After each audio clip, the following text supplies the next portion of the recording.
after yesterday's excursion. Just before we begin, a glasses case has been handed in. If you own this, come and see me after the session. Our first speaker this morning is Bob von Dreele, who, for those working in any sort of diffraction, should be known to them. By way of introduction, Bob wanted me to say that his software is older than most of the participants in this session. So, Bob, tell us a bit about texture. Do it. Right. Well, good morning, everyone. I again want to thank Bill and Ken for the kind invitation to come here to speak. This is a wonderful place, and I think we all can appreciate that very much. Before I start, I need to acknowledge a few people. Hans Priestmeyer, who supplied one of the samples that I'm going to talk about, Kristen Bennett and Bob Sheldon and Angus Lawson all worked with me in this work while I was at Los Alamos. And I should also add on here Rudy Vank and Hans Bunge, who basically described all of the spherical harmonic stuff and actually was a great help and some advice to me, as well as a free book. Okay, so I'm going to talk about texture. And to begin, what is it? Well, for one thing, as you might want to say, it's interesting preferred orientation. The implication as to what preferred orientation is something that's not terribly desirable. Well, this is an interesting preferred orientation. So what is it? Well, first of all, if you have an ideal powder, and I've drawn a little cartoon of it here, which has all the crystallites in random orientations with respect to some sample directions, then this thing will scatter equally in all directions, as you'll see in a moment, from a powder diffraction sample with some radiation like X-rays or neutrons or what have you. And there's a thing called a pole figure, which in this particular case is going to be featureless. And what a pole figure is if you sort of tract one of these axes and ask what is the probability of finding a particular orientation for that axis, just simply where it points, then in a random distribution, that would be over the surface of a sphere. And if you have something which is not random, like in this particular case, which is a metal wire, where one of the axes of the crystallites all lies down the length of the wire, and by the way, if these things are cubic, then it could be any one of these that lies along this axis, so these other ones are then perpendicular to the axis of the wire. And if you ask how are these axes distributed in space, you don't get a sphere anymore, you get something that has a flat disc-like shape to it, and then a thing that pokes out of the top and the bottom. And then you do a stereographic projection of that to get a thing that looks like this. It's peaked in the middle, and then it has a high rim on the edge because of this distribution of being along the wire axis as well as perpendicular to it. This is a very simple texture. One can have things which are far more complex, where the texture results from some sort of an operation on a plate of metal where it's been rolled, or where you've taken some particular item and you have pushed on it and then sheared it. All of that introduces changes in the orientation of the grains, and you get some sort of texture. You can describe this orientation of these grains with a thing called an orientation distribution function. It's sort of a no-brainer type comment. And this is effectively a probability function for the description of texture. And I have here a little cartoon as to what happens when you put a sample in the beam and then slowly rotate it. And this thing has texture of some sort, doesn't make any difference with it. But the powder diffraction intensity around a Debye-Scherrer cone is no longer uniform. It has a series of high spots and low spots. And if you go to another reflection, it's a different pattern of high spots and low spots, and yet a different one again. And if I start turning the sample like that, what you'll see is these patterns will change as the sample is rotated, because different sets of crystals are coming into scattering and others are leaving. And it sort of goes from one to the other as the sample rotates. So as I point all this out here, is that the intensity pattern changes as the sample is turned. Okay. Now what does this look like in a real powder diffraction pattern? Well, here is a 2D image of something taken at the synchrotron, and some of these rings are complete because there's actually two phases in here, one of which has no texture. That's these guys here, and ones that do have texture, for instance, this one, and these guys out here. You can see how there's some high spots and then some low spots. It's just basically exactly like the cartoon. And if I had turned that sample and took exposures as I turned it, it would do exactly what that cartoon did. Some of these things would flash high elsewhere and so forth as it changes, as the sample rotates. So let's go to Rietveld Refinement, which is sort of my end of the business in this. And I think you've seen this expression before by someone, I don't know what that H is, where it is the calculated intensity is related to the sum of the contributions from all of the reflections. And the thing that I want to focus on is this L term here. And I also need to make some remarks about P, which is the peak shape function. But the L, which is the correction factors on the intensity, includes the texture. It's got a lot of other things, but this is where the texture correction actually goes. The peak shape function is important because the other thing that happens as you go around a sample looking at the diffraction intensity is that the peak shape will change because the strain, microstrain and particle size and whatnot may be also connected to the texture. So you have to sort of think about both of these things at the same time. Okay. Now, originally texture is treated as a nuisance, and it was called preferred orientation because it's something that you don't want to have in your sample. Well, the original model by March, by the way, that publication, his paper is in 1933 in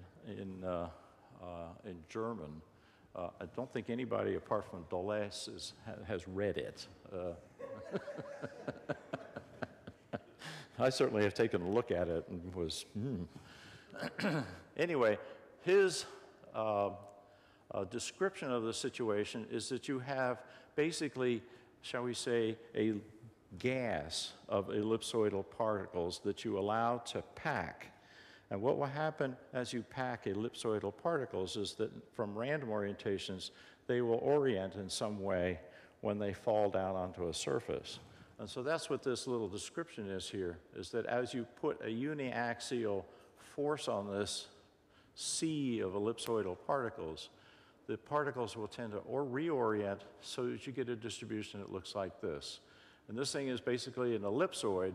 And what Deleuze did is he simply assumed that the ellipsoid is cylindrical. And when you do that, the whole thing reduces down to a single parameter, which is the ratio of the major to the minor axes of this ellipsoid. and wrote the expression, which is the result of doing the integral around this particular distribution. And it's a modification on the reflection multiplicity, which is what this M is. So this thing here has one coefficient R. If R is 1, then this distribution is a sphere, and there is no preferred orientation. Well, I'll get back to that in a little bit. So why is texture interesting? I mean, it's not a nuisance. It's something that you actually might want to be concerned about. Well, does this work? Yes. Well, most materials, of course, are crystalline, and they're mostly crystalline. And they have physical properties. These physical properties are not isotropic. They're not the same in all directions, even if the stuff is cubic. The things like physical properties such as yield strength, elastic modulus, the conductivity, and this is particularly important for high temperature superconductors where the superconductivity is in one direction and not perpendicular to that, so it's rather key to know what the texture is.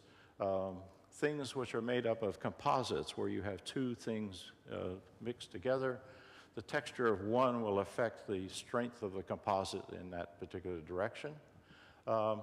Materials which you use to make transformers, those little plates that are inside. If you've ever taken apart a transformer, there's a stack of steel plates. Every one of those plates is very highly textured to increase the magnetization in a desired direction within the transformer.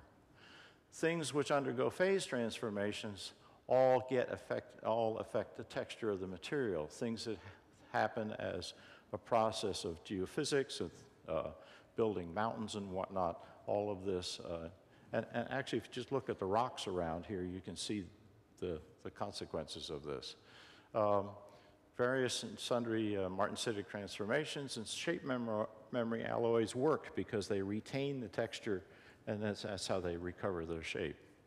All of this is affected by texture. So you need to be able to work out how to measure it. And one way to do it, which is to do it within the context of a Rietveld model, and this is the correction, which is that L in that equation earlier. And this thing is it's a spherical harmonics description in which we have, where am I at here? Right. What this is as I say here, is a projection of the orientation distribution function. Remember, that's how the grains are distributed for some particular chosen reflection and some particular sample direction. And this, by the way, is 4 dimensions, so this is a 4-dimensional object.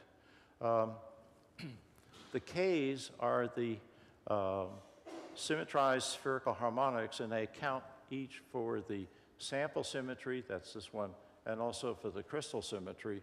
And when you think about these things, what you have to do is remember what they are is basically the same as the angular part of the atomic orbitals.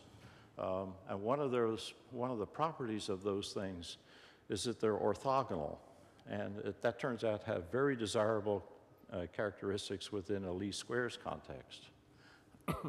A pole figure, then, is that you choose an H, that is a reflection, and you ask what is the variation of that intensity as a function of the sample orientation, y, and so that's what a pole figure is.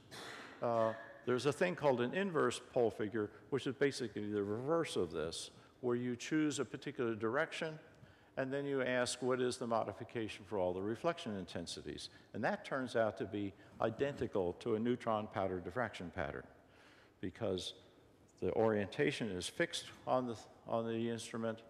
This is fixed, and what you're doing is surveying what the intensities are of all the reflections. So if you put this thing into a Rietveld refinement, you can refine the coefficients of it, assuming you've got a sufficient number of terms. And you also have to do something about how the sample is oriented with respect to the diffractometer geometry. So here is the case. So this is an old instrument built at Los Alamos, which is HIPD. It's actually still there and still operating. But the thing I wanted to point out is that it has a suite of detectors around the sample position, which are all in fixed positions. The coordinate system, by the way, is defined this way, so that the incident beam is the y-axis. The z-axis, which, by the way, is the viewing direction down a pole figure, is perpendicular to that axis, pointing off toward one set of detectors, and y is then up. And the result in a powder pattern looks something like this, of course. Okay, so the example, which basically was the first example of how to do this kind of calculation, I acquired this round-robin sample from Rudy Wenck at the time, and the data was taken at Los Alamos on that instrument with 13 different orientations of the sample. It was mounted on a goniometer, and there was basically 13 orientations, and there's a lot of details about the calculations, which is really look at the difference in time. This was done in about 1994 or 5, and it took some 400 seconds on a laptop, which this was pretty fast at the time. This laptop will do that same calculation in about 10 seconds or so. So there's been an enormous improvement in computer speed that's reflected in that slide. The pattern patterns look something like this, and if you sort of look at them very carefully, you can see that the changes are in intensity with orientations. I don't know which two orientations these are, but they're clearly different.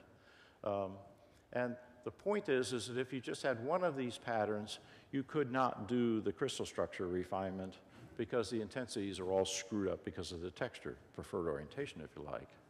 But if you take all 52 of these patterns and combine them together to do a single refinement of the texture and the crystal structure at the same time, and then calculate pole figures, you get these kinds of distributions for crystallites for reflections 012, 104, and 006. And this, by the way, matched what was observed by doing that same sample, doing it reflection by reflection, orientation by orientation, the old-fashioned way, taking many hours. And at the same time, you get the crystal structure. Okay. The next example is a little bit more complicated. This was Hans Priesmeyer gave me this little sample, which was a piece of rolled steel, which was made up of 3 layers. It was carbon steel and 2 layers of stainless steel on either side of it. And this thing was originally fabricated out of 9mm thick plates, hot rolled at 1100 degrees centigrade, down to about 6 millimeters thick. So each layer was roughly 2 millimeters thick. And so you can imagine what's happened here. So you've taken 3 pieces of steel, rolled them down so that they're now welded together, and you have to, and then at high temperature, allowed to cool to room temperature, and all kinds of strange things are going to happen between these 3 pieces of steel because of the difference in the thermal expansion, amongst other things. And the rolling operation will have induced texture in all three of these layers. And so the question is, what happened to it? Well, the experiment was to put that sample on HIPD with 24 different orientations. And this map is effectively on a pole figure showing the different orientations for each of the detector positions for all 24 runs, some 72 histograms, 72 powder patterns. So each one of these each data collection is a different point on a pole figure for each reflection. So this winds up being 72 data sets, 2 phases, and a little bit of an aside is that one has to model those peak shapes because this rolling operation induces a lot of microstrain and particle size distributions and that sort of stuff in the steel, and you have to account for that.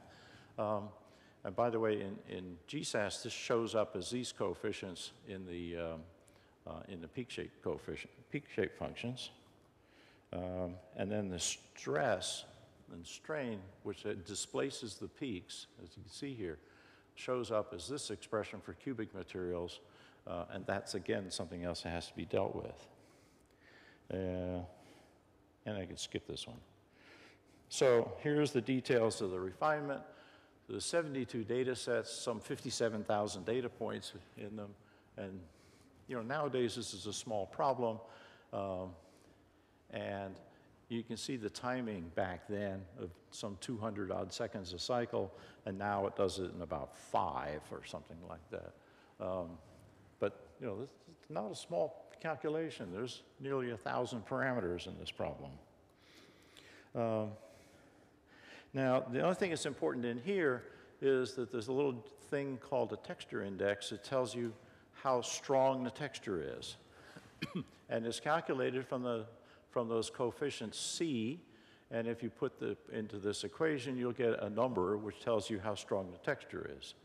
If J is 1, then there's no texture because you have a spherical distribution. J is going to be greater than 1 if there's some texture. It cannot possibly be less than 1. And if you had a single crystal, J would be infinity. So you get this range between 1 and something large, depending on what the texture is. And the texture for these two steels was modest. It was a 1.1 or so. Okay. And you get the resulting pole figures by taking the coefficients for the two phases, pushing them through the equations, and calculating the pole figures. And the way you read these things is that, first of all, what you're doing is you're looking down the normal direction perpendicular to where the rolling direction. The rolling direction then is this way on the plate, and the transverse direction that's cross the rolling direction is then this direction. And this emphasizes one important thing about doing texture measurements, is that you need to know how your sample is oriented with respect to how it was made. So you have to be able to identify what the axes are for that sample. You can't be just handed a piece of stuff and say, measure the texture, because it's not given in the context of how it was made. You need to have that context. Now, the dark points are the high spots in the distribution. The light spots are the low places in the distribution. And so this thing is described as mostly rolling texture, and the symbolism is used where the first index is in parentheses and the second one is in square brackets. And the first one indicates the normal direction, that's here, straight up, and here. And as you can see, this is 100. 200 is the same as 100 for texture. It's high high along the normal direction for both steels. And then it's also high along the rolling direction for this axis, the 110. 220 is the same thing. And the other 220 or 110 is also high right here on the edge. So that's how you read that. Okay, so what happens with the microstrain effects? Well, interestingly enough, and perhaps a little sense no surprise, is that if you think about the thermal expansion of the two steels, carbon steel has a smaller thermal expansion coefficient than stainless steel does. So you heat these three things up, you weld them together, and you let them cool. The carbon steel will shrink.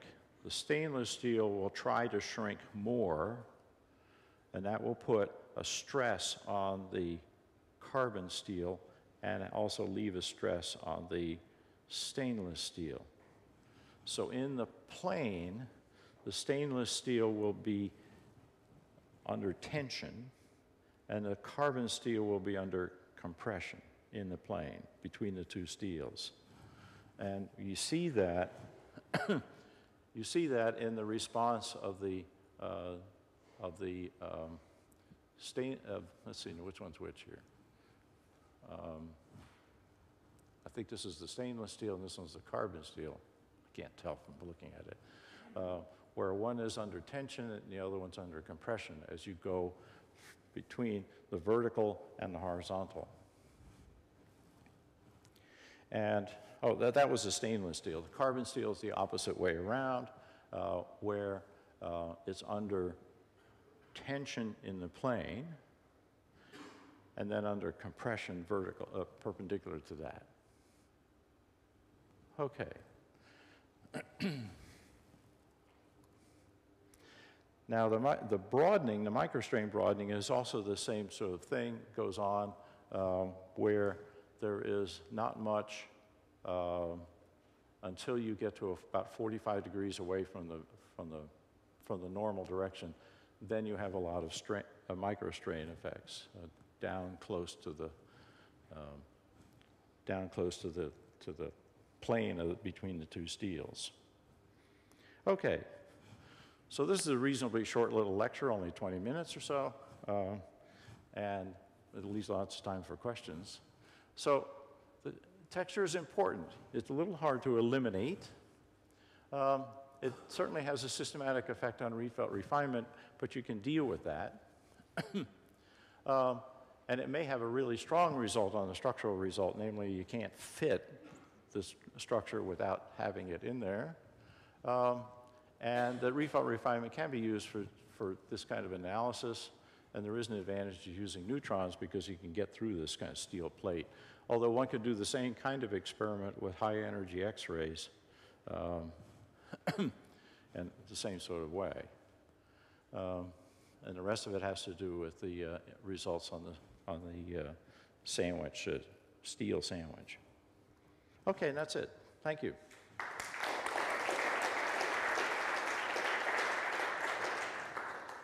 Questions?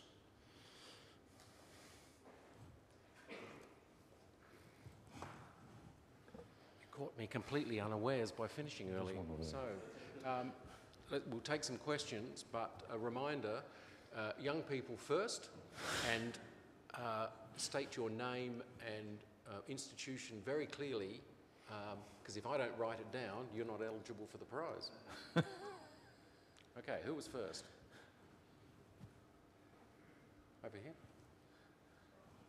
I'm not young, but I have a question concerning the spherical harmonics was really pioneering methods in calculation of texture.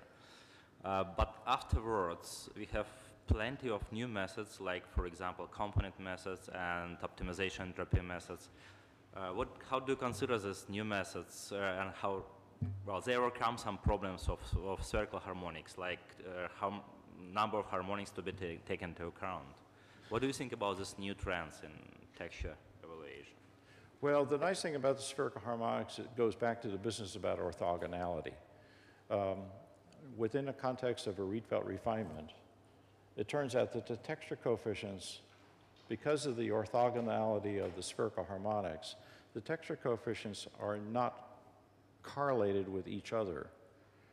So the refinement basically starts off with 0 for the values and goes immediately to the correct answer. It's basically a linear least squares when you do the refinement of the texture coefficients. The second thing is that because of this orthogonality, there also turns out to be orthogonal to all the crystal structure stuff that you need to include. They're basically a set of coefficients that are really not coupled to other things within the Rietveld refinement. So as it turns out, they're very stable and not too difficult to implement in a Rietveld refinement.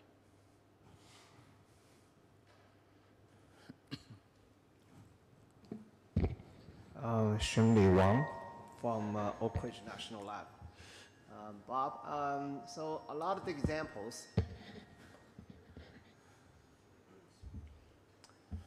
examples you're referring to are neutrons, by neutron diffraction. Nowadays, of course, high energy X-ray is catching up very quickly. With neutrons, you can use bulk sample, and with high energy X-ray catching up, can you comment on how useful or how widely is it used with high energy X-ray for texture measurements? Well, that image that I showed you of the powder diffraction pattern, showing sort of high spots, you know, the one right after the cartoon, that was taken at APS on a high energy beamline of a piece of steel that was under tension, and it was beginning to show texture because of the plastic deformation of the material. So you can do those kinds of experiments at a synchrotron. The sample has to be appropriately shaped.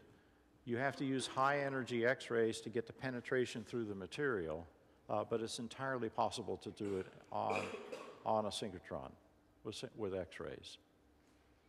And they're very fast experiments because it's only a few seconds per exposure.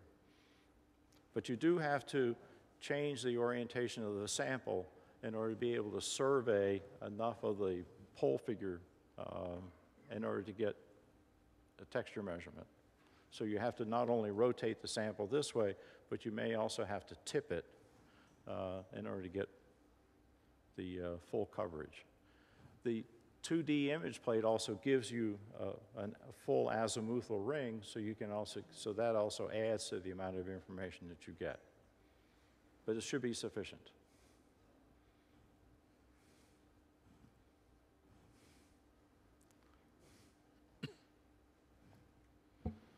Saul Lapidus, Stony Brook.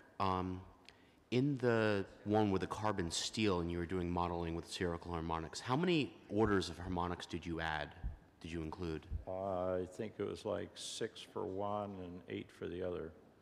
So kind of the question I have is, you know, you can throw in a lot of these, you know, if you're working on a system, a lot of orders of harmonics. You always worry if they mean much or anything. Is there some sort of feel you can give us for when you're just kind of throwing in additional parameters that don't mean much?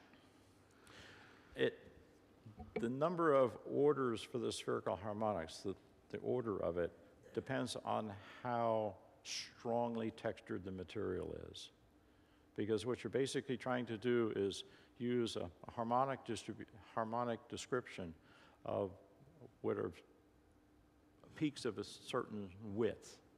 And the order of the harmonics dictates how sharp those peaks can be. This is peaks in the orientation distribution function. So the sharper those peaks are, the more harmonic orders are needed to describe them. The upper limit on the calculation is about order 36 and at that point you begin running out of machine precision and trying to evaluate them. You also get an awful lot of coefficients, particularly if the symmetry is low. It becomes rather unstable at that situation. You're probably not doing the correct measurements, even doing it this way. So this is really good for low to moderate texture, where you don't have to use too many spherical harmonic terms to describe it, which covers a fair bit of ground, of course. You can use it for things which are more sharply textured if you have a way to make sure that you don't get ripples and other sorts of odd effects in the spherical harmonics. And there are ways to deal with that, which we can talk about later.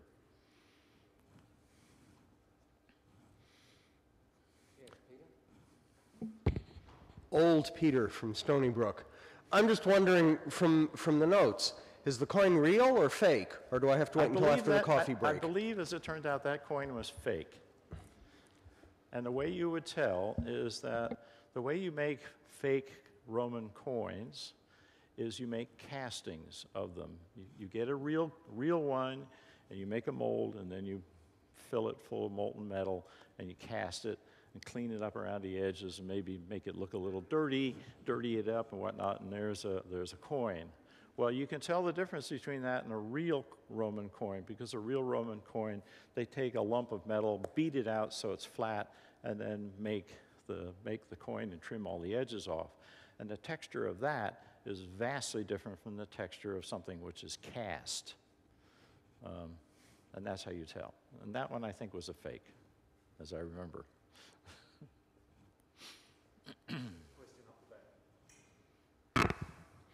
Thank you for a beautiful lecture, so clear. And I would like to know how to deal with the Microstrain. I am Carlos from Florianopolis University. How to deal with the line broadening instrumental one, because you have calculated some microstrains and so on. How to deal with the instrumental lining broadening? It's the same way? It's the same way, yeah. Okay.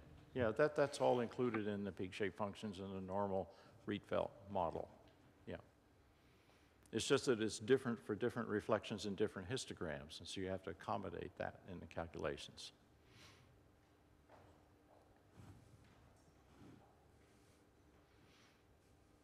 Plenty of time for questions. Don't let Bob off too lightly, please. Bob, you talked about neutrons again, principally, and you're saying X-rays are sort of catching up. What's the sort of the voxel or the pixel resolution that you can do with neutrons? What's the pixel resolution that you can do high energy synchrotrons? Well, the texture measurements, you have to think about this in sort of two ways. For that instrument, HIPD, a detector spanned about 10 degrees 2 theta and also 10 degrees in azimuth, and that limited the texture measurements to roughly 20-degree features in the texture measurement. If you want to go finer, you need to use smaller pixels on the detector. And then you probably don't want to do it by harmonics. You probably want to do it in a more direct manner of measuring each one and then going through some techniques that Luca may talk about using the so-called WIMP method and direct measurements of pole figures.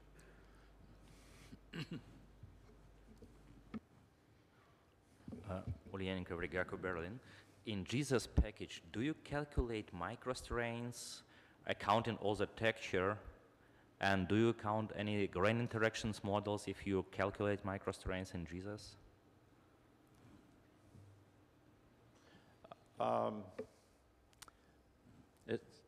It's certainly not done on a grain-by-grain basis, but for each point in the pole figure, okay, remember the data collection, each powder pattern is a point on the pole figure, and so you make a measurements, you determine what the line broadening is for each peak in that particular direction, and that's all included in the model.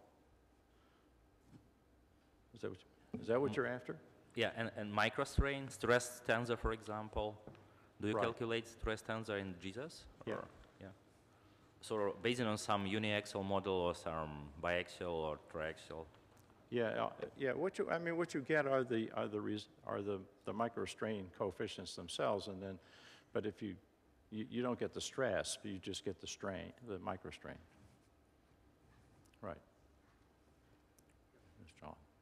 Oh. So Mark from Edinburgh University. My question is a practical one. If you measure just a single diffraction pattern, say you're interested in characterizing the sample, and later on you notice there's a texture effect and you fit it with spherical harmonics, can that tell you anything about the orientation, or is it meaningless what you've done? Right. If you have a single diffraction pattern that you've collected on some instrument like a Bragg-Montano instrument, first of all, it is advisable to spin the sample. Now, there's always two reasons, one reason given for that, which is you want to get good grain statistics. But there's the other one is that it makes the texture cylindrical. And that simplifies the spherical harmonics coefficients because that cylindrical symmetry eliminates a lot of the coefficients. So spinning a sample, by the way, does not remove the texture. It's only simplifies it. And it's the same thing is true of a capillary. You spin the capillary to get good grain statistics, but it also simplifies the texture and makes it cylindrical, which makes it easier to deal with. Okay. But can you map back onto the diffractometer axes what the preferred orientation direction would have been at the end using the spherical harmonic coefficients or not? So if you observe some preferred orientation, right, and you fit it, having still spin the sample, I mean, can you map that back onto the diffractometer axes or not? I guess I don't quite understand the question. So you've got some, say, you've got a cubic sample and your 111 peaks are preferred. Right. I mean, could you tell that from the spherical harmonics? Would that come out? But well, you can tell what the texture is. In fact, actually, in the workshop this afternoon, what I will show is the use of the spherical harmonics for making the texture correction to a sample that has preferred orientation for a Bragg-Montano experiment. Okay? Yep. And you'll see that as I go through that particular process, when you look at the result, it will actually make sense in the sense of what the texture is. And in fact, it's easier to interpret it than it is to interpret the texture coefficients you get out of the March delays model, because it directly tells you how the grains are oriented within the sample. And it actually makes sense when you look at it. Yeah, thank you. That answers my question. Yeah, thank you. Yeah. I should see another hand, John, yeah. So, hi, I'm John from Grenoble. So you had the nice data where you had all of the strain coefficients fitted in like a sine squared psi plot. It looked almost like a sine squared psi plot, but you had all of the individual points fitted. Can you go in GSAS and put those kind of geometry kind of models in? So where you had the slide where you fitted the lattice strain to extract the compression and the tension in the plate, usually the guys go off and then they fit a curve to that function, Yeah. which is like sine squared of the angle gives you a straight line. Can you put that in somehow in GSAS and Well, fit that? that's how that's what those plots were. Those were psi squared type plots, the ones that I showed. But you have a strain coefficient for every diffraction pattern. No. Well, I mean, there are strain coefficients for each diffraction pattern, but I don't do the further analysis within the code. You have to take those numbers out and do that yourself. Okay. Okay. And then a follow-up, because I work at the synchrotron, one of my jobs is to get people's data into everybody else's programs and figure out the coordinate system. And I found the best way to do this was to write my own program so I know what the coordinate system is. What do you find as the way to get the coordinate system correct? And how do you test that the coordinate system is correct, say with GSAS? Okay, the coordinate system, I drew it down on for the drawing for HIPD. Let me see if I can bring that back up again. That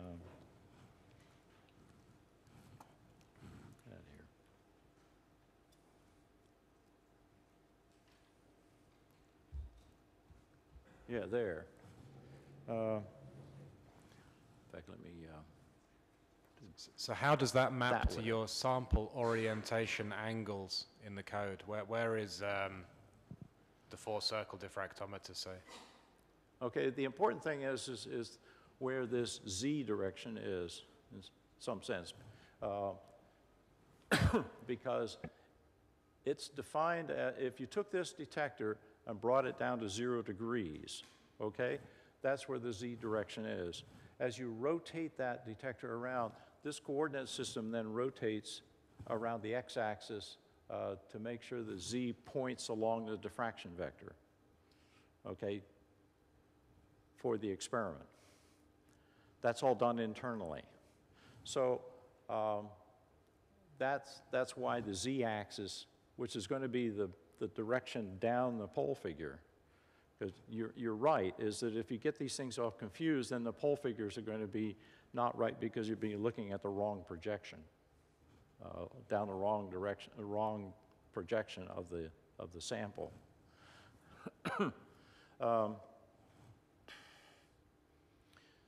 The rotation angles then are Eulerian angles, which are associated with this coordinate system, okay? And each instrument is different. I know that because it depends on how people construct the little goniometer that they stick on the instrument and deal with it.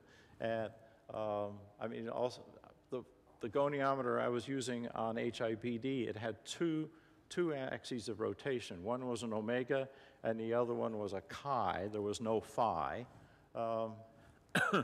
One of them, the machine gave rotations which were left-handed, and the other one, the whole scale was rotated by 90 degrees, and it was left-handed. So it took a little while to work out how to transform all that stuff into the orientation coefficients, which are inside GSAS, to get them to be right-handed and referred to in the right direction. Does that help? I think I'll come and see you for an example. Right, I think so, yes. Yeah, regarding this question, if you have a look at the Jesus manual, yeah, he has the full formula for all the rotation, and if you look on it with the metrics, and it also gives in the manual exactly the coordinate system is using. So, well, I figure out easily which convention was using, because I use it to import, so to transfer to mount, for example. And we just, for example, have nearly the same convention. We only exchange the x-axis of Bob is going exactly the other direction respect to mine. And also we have the angle going around the circle in the image. Mine is going one direction and Bob, I think, is going the other one. Because we have the x inverted. Okay, so, yeah. But if you look at the formula there and it say where x, y, z is pointing, you figure out how chi, omega, and psi are. By the way, going around. I should point out that if you read through the texture literature, this is really a common problem. Yeah, yeah. Yeah, I mean, everyone who does work in this area comes up with a different coordinate system with different rotations in order to get from the sample orientation to the... But I would say that the program are more similar than the instrument. It's really on the instrument that they get much more. Sounds like it would be very useful to have some kind of a standard sample that's easily reproduced and distributed so that you know, at the beginning of a cycle or an experiment or somebody can take a quick look and sort of refine that and say, yes, we've got our angles and our detectors right. And I should point out that which would have to be a pretty low symmetry thing in order to be able to... Yes, and that sample needs to be marked as to which way is up. Oh, yeah. Yes.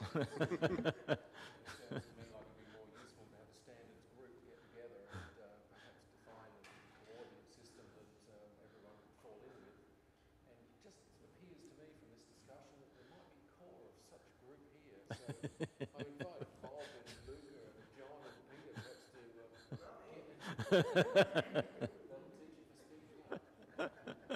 been really great discussion in this talk.